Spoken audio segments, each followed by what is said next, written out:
Welcome in, welcome back to the channel. Y'all see this beauty? Yes guys, this is my daughter's Chrysler 200, the 2015 model that we went and got I don't know, 3 months ago, maybe 6 months ago, maybe.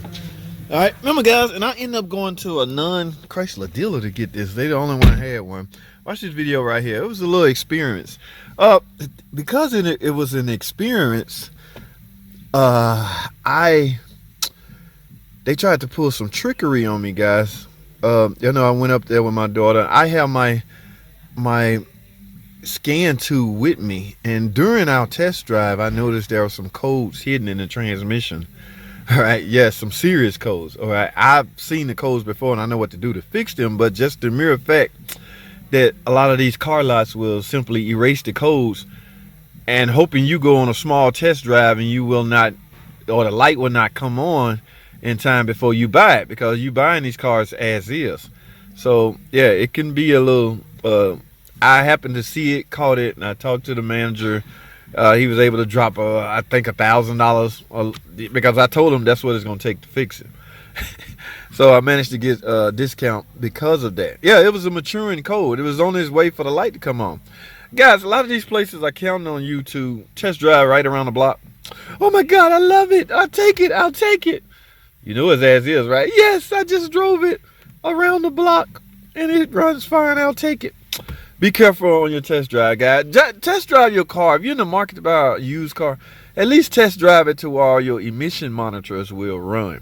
There's nothing like leaving the car lot on your way home. Your emission monitors are running, and you get a check engine light for an expensive catalytic converter, guys. The average catalytic converter is almost $1,000 now. And you can't go back to the place you bought it from, because again, you bought it as is.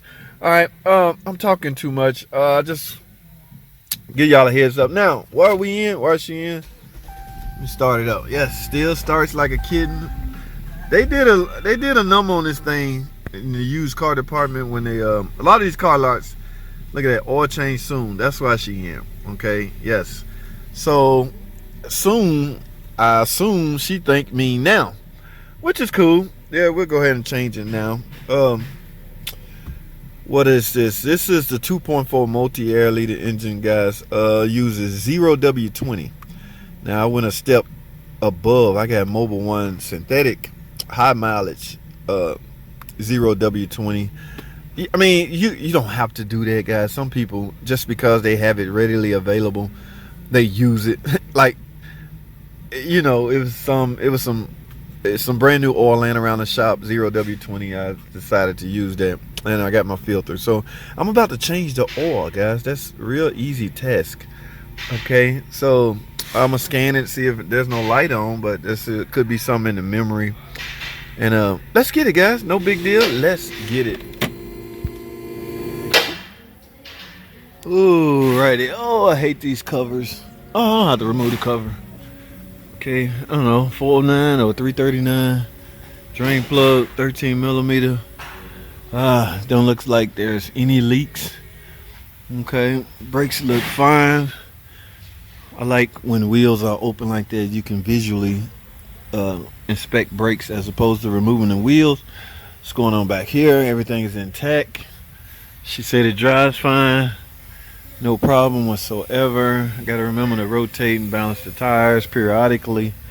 But other than that, guys, these cars are really good cars. Okay. So let me grab my drain plug, my wrench, and let's get to it.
Alrighty, guys, I am done.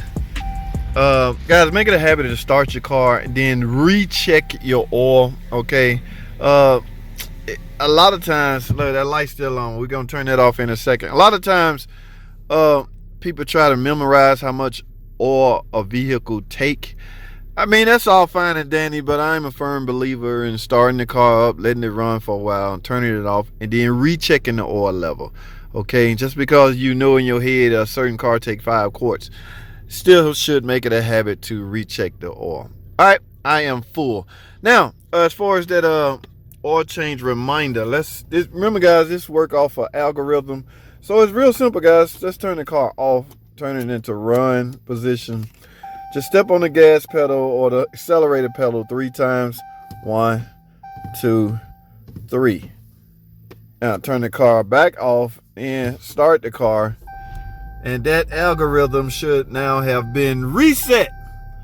Okay, it should not show up. A lot of people still use a oil change sticker. However, I do not have one up here on the windshield. And however, the algorithm works just fine. Okay, it does some calculation, guys, based off of load, how long the car been driven in between oil changes. There's a lot of factors come into play as far as the oil change reminder algorithm. I do not know them by heart, so I will not try to speak on them. However, I have just reset this one, so the next time she see the light, the engine or the algorithm would have determined that it's time for another oil change. Guys, now there is a warning out about that. Okay, never exceed 10,000 miles. Okay, you can almost bet car makers have to put a warning in there just in case the algorithm fail or not working. Okay, so customers can't come to the shop. Well, I never got a reminder. It never came on. Sir, it's been 30,000 miles. Nobody reminded me. I'm suing. Okay, so to avoid lawsuits, a lot of car makers will put that disclaimer in there. All right, guys, I am going on a test drive. That's all I have. Let me go drive this thing, make sure everything all right, so I can deliver it back to my daughter. Guys, thanks for watching the videos. See you later.